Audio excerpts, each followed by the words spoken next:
શામળાજી ખાતે હાલ રિંગ રોડનું કામ ચાલી રહ્યું છે। આ વિકાસના નામે 100 વર્ષથી વધુ સમયથી ત્યાં રહેતા ગરીબ પરિવારો અને વિધવા બહેનોને ગંભીર અન્યાયનો સામનો કરવો પડી રહ્યો છે।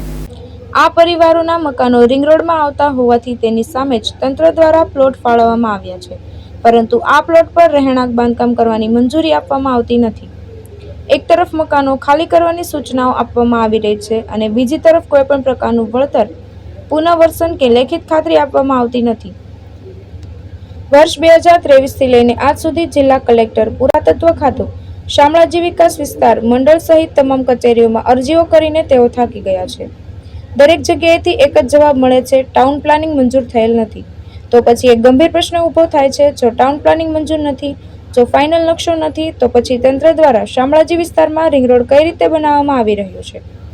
નકશા વગર રોડ બને છે, પરંતુ ગરીબ વિધવા બહેનોને ઘર બનાવવા મંજૂરી નથી। ભગવાન શામળાજી પણ કદાચ દુઃખી થયા હશે કે તેમના નામે વિકાસ થાય છે, પરંતુ એ જ વિકાસમાં ગરીબ લોકો રજળપાટા કરે છે। એક બાજુ સરકાર વિકાસના નામે રોડ, પરિસર, પ્રોજેક્ટ અને ઉત્સવો બતાવે છે અને બીજી બાજુ એ જ વિકાસના નામે વર્ષોથી ત્યાં રહેતા ગરીબ પરિવારોને ઉખેડી નાખવામાં આવે છે। નમસ્કાર મિત્રો, હું રાઠોડ આશુતોષ અત્યારે અરવલ્લી જિલ્લાના શામળાજી ખાતે છીએ।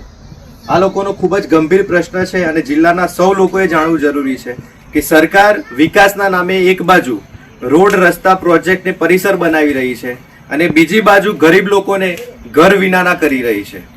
શામળાજી મંદિરમાં આજુબાજુ રિંગ રોડ બની રહ્યો છે। જે તે વખતે અહીંયા બે વિધવા બહેનો છે, સુધાબેન ને બીજા એક બેન છે, તેઓનું આ રિંગ રોડમાં આ મકાનો જતા હતા, તો એમને આ મકાનોની જગ્યાએ સામે 16 અને 17 નંબરનો ખંડ એટલે પ્લોટ ફાળવવામાં આવ્યા, પણ 2023 થી તમામ કચેરીમાં આ યુવાને બાંધકામની મંજૂરી માટે કેટલાય ધક્કા ખાધ્યા છે। હજુ સુધી બાંધકામની મંજૂરી મળી નથી અને રિંગ રોડનું કામ ચાલુ કર્યું છે। દરેક કચેરીમાંથી એક જવાબ મળે છે કે ટીપી મંજૂર થયેલ નથી। તો પ્રશ્ન એ છે કે ટીપી મંજૂર થયેલ નથી તો આ રિંગ રોડ કઈ રીતના બને છે? ટીપી મંજૂર ના હોય તો ફાઇનલ નકશો ના હોય તો આ રિંગ રોડ કઈ રીતના બને છે? અને આ લોકોને હવે મકાન પાડવાનું સમય આવે છે અને સામે અમને જે પ્લોટ આપ્યા છે એમાં બાંધકામની મંજૂરી આપતા નથી, તો આ લોકો ક્યાં જશે?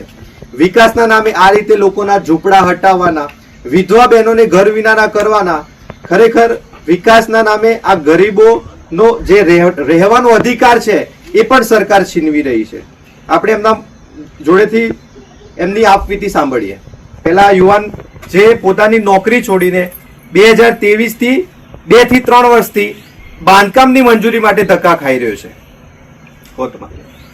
1988 થી 63 નંબર મૂળ ખંડ નંબર 63 ની જગ્યાએ અંતિમ ખંડ નંબર 17 મને ફાળવવામાં આવેલો છે।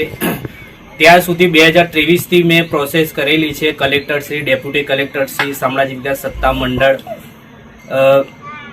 મંત્રી મંડળમાં બી મેં અરજી કરેલી છે, પણ અત્યાર સુધી મને મંજૂરી આપવામાં આવેલી નથી અને અવારનવાર અધિકારીઓ દ્વારા મને એવું કહેવામાં આવે છે કે તમારું રિંગ રોડની અંદર આવે છે તો તમારું ઘર ખાલી કરી દો, અને જ્યારે અમે જવાબ લેવા જઈએ છીએ કે અમને મંજૂરી કેમ નથી આપતા તો એવું કહેવામાં આવે છે કે હજુ સુધી ટીપી ફાઇનલ થઈ નથી। ટીપી ફાઇનલ થઈ નથી તો રોડ કઈ રીતે નીકળે છે? 100 વર્ષથી શામળાજીમાં રહીએ છીએ સાહેબ, ને 7 બહેનો છીએ, 3 બહેનો વિધવા છીએ।